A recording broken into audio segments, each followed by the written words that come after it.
C'est vrai qu'on est dans un cas de figure qui est un peu complexe, puisque l'avenir politique de Marine Le Pen doit se décider aussi au plan judiciaire. Or, on voit que là, pour le moment, la dynamique est en faveur de Jordan Bardella, celui qui est le président du mouvement. Oui, mais Marine Le Pen ne veut pas abdiquer, c'est sûr et certain. Je serai candidate en 2027. Voilà ce qu'elle a dit ce matin à Pauline de Malherbe sur RMC BFM TV. Si je ne suis pas inéligible, puisque son procès en appel va se dérouler au printemps. On aura d'ailleurs sans doute le résultat, pas forcément avant l'été, mais peut-être après l'été, donc assez tard. La présidentielle, enfin la campagne aura déjà démarré. Mais Marine Le Pen tient à réaffirmer ce matin publiquement que c'est elle la candidate. Et que si elle est candidate, Jordan Bardella, si elle gagne, Jordan Bardella sera son Premier ministre. Le problème, c'est que sondage après sondage, on voit quand même que dans la tête des Français, Jordan Bardella est en train de s'installer comme le candidat qui pourrait faire gagner pour la première fois le Rassemblement national. Je rappellerai que Marine Le Pen a perdu déjà 3 fois. Donc il y a même, je trouve, moi, une sorte de Bardella mania en ce moment. Ses livres se vendent comme les petits pains. Quand il fait une signature, il y a un monde fou et pas seulement des agriculteurs à la retraite qui lui balancent des œufs. Il y a beaucoup de gens. Donc est-ce qu'il n'est pas temps pour Marine Le Pen de laisser la main d'ores et déjà? Finalement, ça serait plus simple si elle disait je renonce et je laisse mon jeune Bardella y aller. Est-ce que ça serait pas plus simple? Moi, je pense pas. Je trouve que le combo est bien. C'est-à-dire qu'on avait parlé la dernière fois, justement, quand il y avait eu le sondage de Bardella qui pouvait être potentiellement en tête et qui écrasait tout le monde au second tour, la possibilité du fait que son âge soit problématique. Donc, c'est rassurant d'avoir Marine Le Pen à ses côtés. Comme ça, pour les électeurs du RN, ils auraient Marine Le Pen qui, à l'international, est déjà habituée aux relations politiques, et Bardella en Premier ministre. En revanche, ce que je déplore encore une fois, et c'est ce que j'avais déjà dit, c'est le fait de voter pour un homme ou une femme. Moi, personnellement, je vote pour un programme, je vote pour une idée. Donc, oui, c'est quand même une personne qui l'incarne, ce programme, une idée, parce qu'une fois que quelqu'un est à l'Élysée, c'est une personne. Ouais, je suis d'accord. Je vois pas, je suis pas sûre. Pour toi, c'est kiff-kiff, que Bardella ou Le Pen, c'est la même chose. Non, je préférerais Marine Le Pen présidente et Bardella Premier ministre. Barbara. D'abord, la Bardella mania que tu évoques, certes, il vend des livres, etc. Il fait des vues sur TikTok et il est indéniablement très fort. Et dans les sondages, il est le favori aujourd'hui de la présidentielle. Non, mais alors, autre chose, la Bardella mania, elle est aussi entretenue par les médias qui font sondage sur sondage, en particulier depuis qu'il y a eu l'inéligibilité avec exécution provisoire. Là, il y a eu tout d'un coup une espèce de déferlante médiatique où tout d'un coup l'angoisse ou l'excitation surtout professionnelle a pris les médias en disant « Ah là, ça y est, Le Pen n'est plus candidate, donc on se tourne vers Bardella ». Mais jusqu'à cette question de Marine Le Pen qui a posé ce scénario sur la table. Jusqu'à cette inéligibilité, il n'était pas question pour personne d'envisager Jordan Bardella. Et à juste titre, quand on connaît Marine Le Pen et qu'on sait à quel point c'est un animal politique, à quel point elle a le cuir dur, ce qu'elle a enduré dans sa vie personnelle et dans sa vie politique pour arriver là où elle est, ce qu'elle a enduré en interne, parce que la purge au FN pour fabriquer le Rassemblement national, ça lui a coûté beaucoup à titre personnel et aussi à titre politique. Donc, elle n'a pas fait tout ça pour qu'aujourd'hui on lui dise « Oh bah tu sais, il y a le c'est injuste, sa politique. » Non mais je le dis très gentiment, avec tout le respect que j'ai pour Jordan Bardella, mais c'est pas le TikToker qui va te passer devant. Je le dis, mais je le dis. C'est assez méprisant ce que tu dis. Non, parce que par ailleurs, je pense qu'il a beaucoup de talent. Non, il a beaucoup de talent, mais pour moi. Et c'est pas les médias qui fabriquent les sondages. Pour moi, Jordan Bardella a énormément de talent, mais il est pas encore fini comme animal politique, je dis. Oui. C'est-à-dire, il est en cours de formation. Celle qui a le plus le cuir pour, c'est Marine Le Pen. C'est les Français Maintenant, qui décident. aujourd'hui, non, c'est pas les Français qui décident. Ah bon? C'est les juges qui décident. Non, mais là, aujourd'hui, dans la popularité, Bardella est en train de dépasser Marine Le Pen. C'est les Parce Français. qu'il y a quand même cette épée de Damoclès au-dessus de la tête de Marine Le Pen qu'elle peut être inéligible. Barbara fini.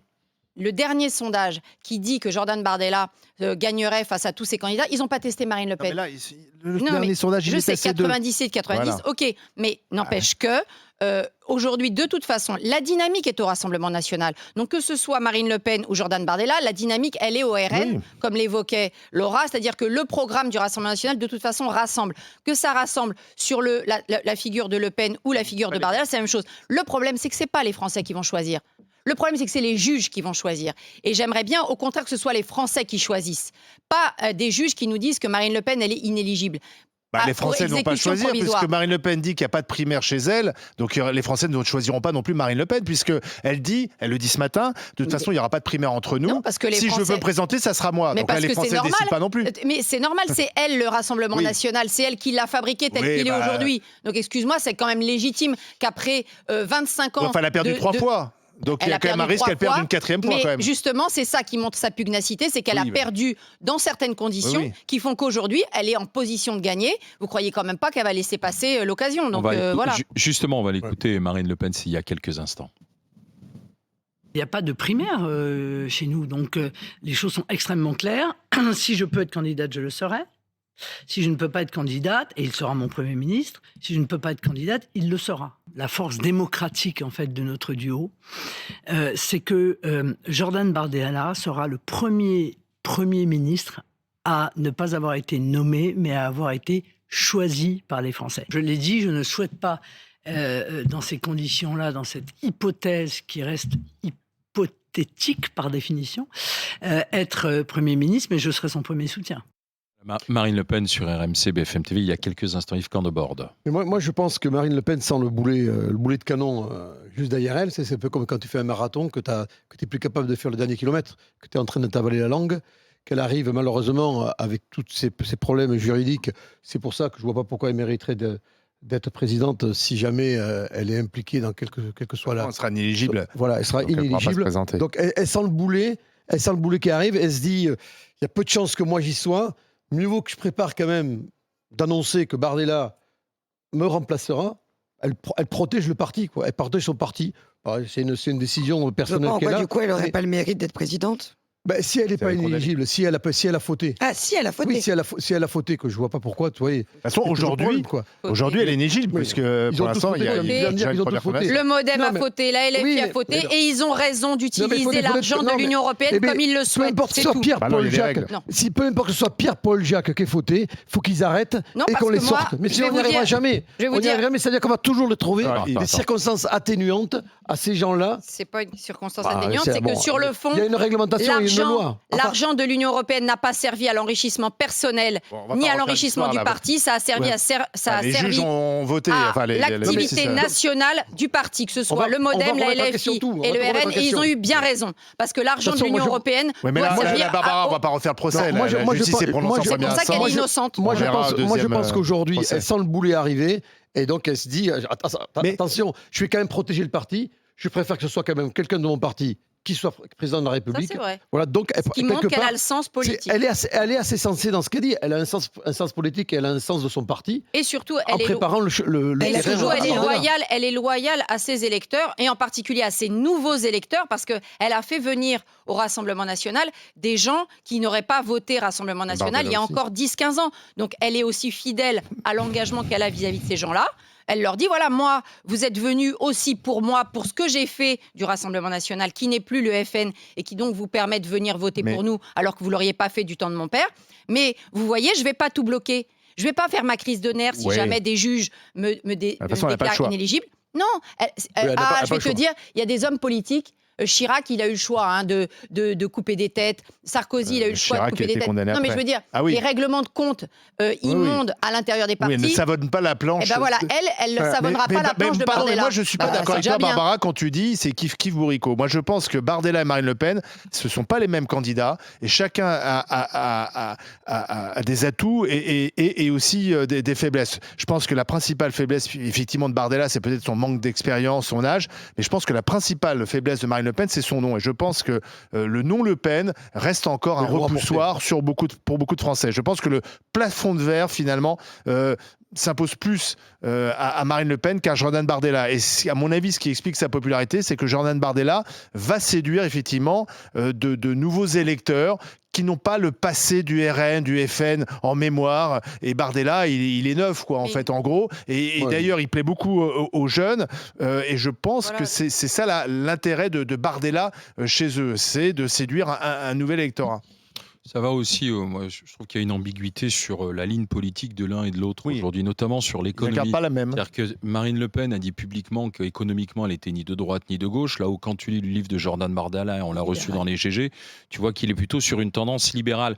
Quand tu les amènes sur la politique internationale, même là-dessus, tu as du mal à définir précisément quelle est leur ligne sur l'Europe. Moi, je trouve que ça reste quand même un peu flou. Sur la retraite, ils te parlent de 40 ans d'annuité ou 42 ans d'annuité, mais j'arrive pas à savoir précisément à quel moment tu déclenches, à quel moment tu sors. Donc, peut-être que ce n'est pas encore le temps du programme, mais je trouve qu'entre les deux, il y a quand même des petites lignes qu'il faudra préciser. C'est pour ça que moi, je serais plutôt... Parce que là, aujourd'hui, les Français sont dans un ras-le-bol, dans une crainte, et donc il y a le coup dont renverse la table. Et c'est Jordan Bardella qui en est le bénéficiaire. Mais plus on va avancer vers l'élection... Alors, il y aura aussi le poids des élections municipales. Et ensuite, plus on avancera vers l'élection présidentielle, plus il faudra préciser la ligne. Aujourd'hui, le Rassemblement national est, à mon avis, le seul parti français qui a un électorat aussi divers et aussi varié du point de vue socio-professionnel. Donc, excusez-moi, mais c'est plus facile d'avoir un électorat assez homogène comme LFI, assez homogène socio-économiquement comme Macron ou LR. Le Rassemblement national, il attire à la fois les classes populaires qui ont envie, qu'on les surtaxe pas, qu'on ait une politique d'aide, etc. Et ils ont aussi, maintenant, des CSP+, des gens qui viennent des cadres, etc. Donc, il faut qu'ils tiennent un équilibre. C'est pas facile. C'est justement le rôle de ce duo.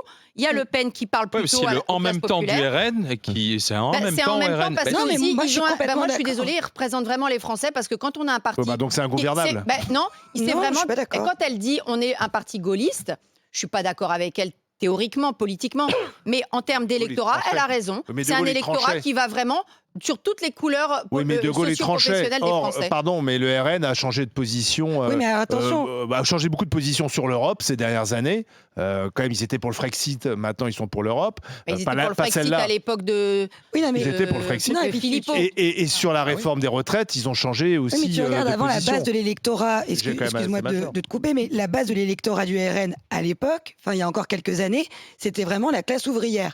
Là, ils sont en train d'élargir leur groupe électoral avec des patrons, des cadres et donc. Mais il y a une ambiguïté là-dessus parce qu'ils ont voté des taxes à l'Assemblée nationale. Ils sont pour le retour de l'impôt sur la fortune. Oui, mais tu regardes. Je suis pas sûr que les patrons qui pourraient être. Non, sur la fortune financière. Et tu regardes la fortune est souvent surtout financière. Qui suis une entrepreneuse qui a grandi avec des parents patrons, le RN me parlait pas beaucoup économiquement. Là, la voie libérale de Bardella Bardella et Le Pen, c'est pas les mêmes, c'est ce que je disais. En revanche, contrairement à Macron et aux décisions politiques et économiques qu'il prend, le côté social de Marine Le Pen me convient dans le sens où je pense encore en France que l'on peut prendre des mesures drastiques économiquement sans oublier le côté social et en écrasant les gens.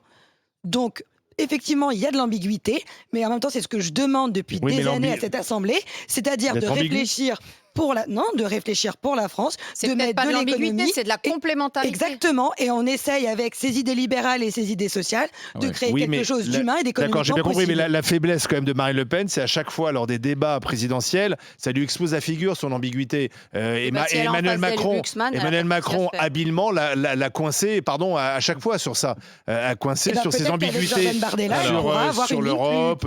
Marine Le Pen vient de terminer son interview il y a quelques minutes sur RMC BFM TV face à Apolline de Malherbe. On a entendu parler du tandem qu'elle forme avec Jordan Bardella, mais la dynamique est en faveur du président du RN. Est-ce qu'elle doit laisser sa place à Jordan Bardella ? Oui ou non, dans la perspective de 2027 ? Regardez, c'est très partagé. Oui, 53,8. Non, 46,3.